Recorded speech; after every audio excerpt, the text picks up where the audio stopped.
Hey everyone, this is me Gitanjali welcoming you to the channel.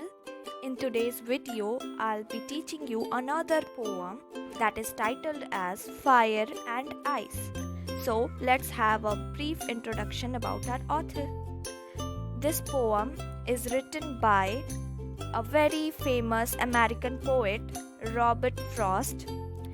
He wrote the poems just to preach general people to live with harmony. मतलब कि ये ज़्यादातर poems लिखा करते हैं just to preach general people, मतलब कि आम लोगों को सिखाने के लिए ज़्यादातर ये पोएम लिखते हैं. So now let's move to our chapter that is fire and ice.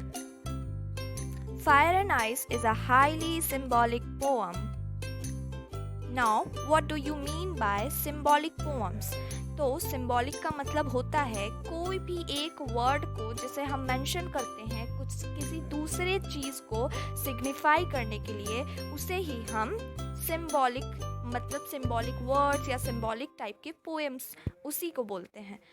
किसे बोलते हैं सिंबॉलिक, मतलब किसी भी पोएम में हम लोग जब भी कभी भी एक वर्ड को दूसरे चीज़ों को सिग्निफाई करने के लिए इस्तेमाल करते हैं, उसका यूज़ करते हैं, तभी उसे कहा जाता है हाईली सिंबॉलिक और सिंबॉलिक वर्ड्स. Understood?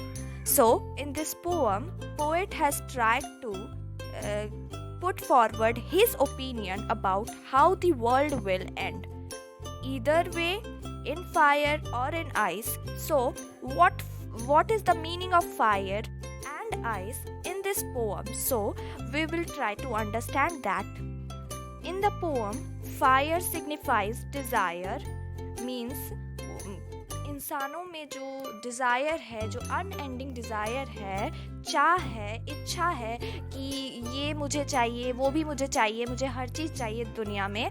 और इसी चीज़ को लेकर पोएट ने इस वर्ड फायर का इस्तेमाल किया है. जैसे फायर को एक बार लगा दिया जाए कहीं जंगल में तो वो फैलता ही जाता है, तो इसी तरह डिज़ायर भी है. डिज़ायर भी एक बार अगर आपके अंदर आ जाए, मतलब आ जाए, तो वो हमेशा ही फैलता ही रहता है, मतलब हमेशा अनएंडिंग है, ये हमेशा बढ़ते जाएगा, ये नेवर एंडिंग है, कभी ख़त्म नहीं होता है. Now what is the meaning of ice in this poem?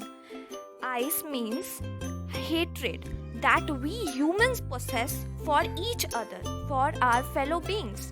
मतलब कि जो हमारे अंदर जो हेट्रेड है एक दूसरों के लिए, जो हम अपने अंदर प्रोसेस करके रखे हैं एक दूसरे के लिए कि हमें वो पसंद नहीं है, हमें उसको देखना नहीं है, वैसा टाइप का जो होता है, उसी चीज़ को सिग्निफाई करने के लिए पोएट ने आइस को as a symbolic word poem में यूज़ किया है. अंडरस्टैंडिंग?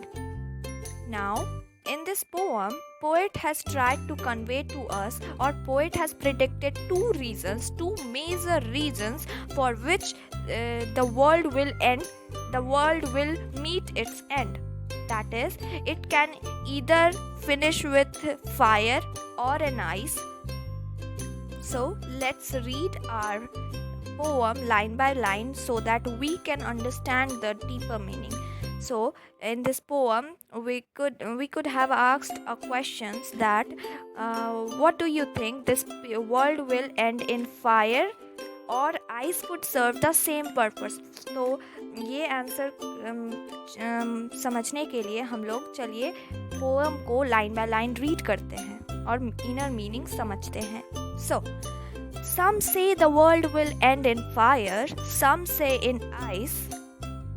मतलब ये जो पोएम के शुरू के दो लाइन हैं इसमें साइंटिफिक फैक्ट्स लिखा हुआ है. जैसे कि साइंटिफिक फैक्ट्स मतलब ये लिखा हुआ है कि वर्ल्ड, हम लोगों को क्या लगता है कि वर्ल्ड किस में एंड होगा, किस चीज़ से एंड होगा, फायर से होगा या फिर आइस से होगा. मतलब कि कभी धरती का टेम्परेचर कुछ ज़्यादा ही बढ़ जाएगा तो धरती पेरिश हो जाएगी, पेरिश मतलब ख़त्म हो जाएगी, या फिर कुछ ज़्यादा ही लो हो जाएगा, घट के बहुत नीचे आ जाएगा, जिससे हम लोग सर्वाइव नहीं कर पाएंगे और ये धरती ख़त्म हो जाएगी. Some people say that the world will end in fire, मतलब किन्हीं लोगों का मानना है कि ये जो अर्थ है, ये जो वर्ल्ड है, ये एंड होगा फायर में. बट उन्हीं में में से किसी का मानना है कि ये वर्ल्ड जो है वो आइस में ख़त्म होगा। सो ये लाइन में तो साइंटिफिक फैक्ट लिखे हैं। अब तीसरी लाइन में देखते हैं हम लोग। तो from what I have tested of desire, now यहाँ पे पोएट बोल रहे हैं कि मैंने जिसे ज़्यादा टेस्ट किया है, मतलब मैंने जिसे ज़्यादा जाना है वो है डिज़ायर, और I hold with those who favour fire, मतलब कि उन्होंने देखा है ज़्यादा डिज़ायर, ज़्यादा इंसानों में डिज़ायर कि इंसानों को ये भी चाहिए, मतलब इंसान कहते हैं ना, हम भी कहते हैं कि हमें ये चाहिए, हमें वो चाहिए, हमें सब चीज़ चाहिए, और यही हमारी वांट्स हो जाती है, हमारी अनएंडिंग डिज़ायर हो जाती है। और फेवर, ये रॉबर्ट फ्रॉस्ट जो है पोएट हमारे, ये ज़्यादा फेवर फायर को करते हैं क्योंकि इन्होंने भी ज़्यादा देखा है उस डिज़ायर को, उस बर्निंग फायर को जो हमारे अंदर रहती है उस चीज़, किसी भी चीज़ को पाने की। सो this is all about first stanza. Now moving on to our next stanza, which is but if it had to perish twice, I think I know enough of hate. मतलब कि अब सेकेंड स्टैंजा में poet कह रहे हैं कि अगर इस वर्ल्ड को एंड होना होगा दोबारा, ट्वाइस, पेरिस मतलब होता है ख़त्म होना, दोबारा अगर ख़त्म होना होगा तो ये फायर आइस जो है, आइस भी इनफ होगा इसके एंड के लिए, और इस वर्ल्ड के एंड के लिए ice could serve the same purpose. So to say that for destruction ice is also great and would suffice, मतलब कि वही चीज़ है कि आइस जो है वो भी उस पर्पस को फुलफिल कर सकती है, मतलब अर्थ को डिस्ट्रक्शन की ओर ले जा सकती है। और आइस का मतलब क्या था? हेट्रेड था, मतलब हमारे अंदर एक दूसरे के लिए जो हमारे अंदर होती है ना, आग किसी की, हमें उसको नहीं देखना है, हमें हेट्रेड जो होती है एक दूसरे से जेलस होने की और एक दूसरे को ना देखने की, हमें वो पसंद नहीं है तो हम उसे देखेंगे नहीं, हम उसकी बात नहीं सुनेंगे और वो हमसे नीचा ही जाता रहे, हम ऊपर जाते रहे, ऐसा जो होता है हमारे अंदर, उसी चीज़ को आइस इंडिकेट करता है। सो ये पोएट कह रहे हैं कि दोबारा अगर वर्ल्ड को पेरिस होना होगा, एंड होना होगा, तो ये आइस भी वो सफिशिएंट होगा।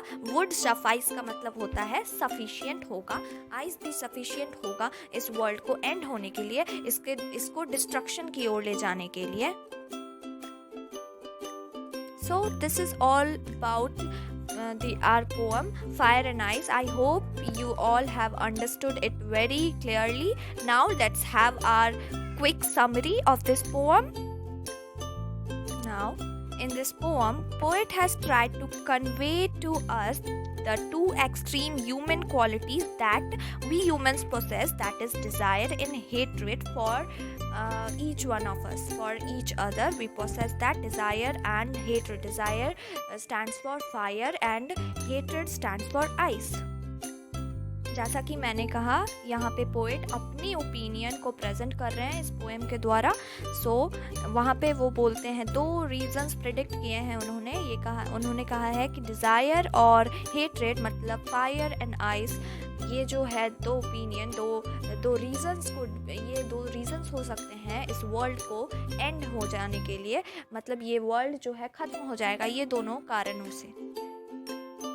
और उन्होंने फर्स्ट स्टैंजा में थर्ड लाइन में वो ये भी कहते हैं कि वो ज़्यादा सपोर्ट करेंगे उन्हें जो फायर का फेवर करते हैं, वो फेवर करेंगे फायर को, मतलब डिज़ायर को, क्योंकि उन्होंने ज़्यादा डिज़ायर को देखा है।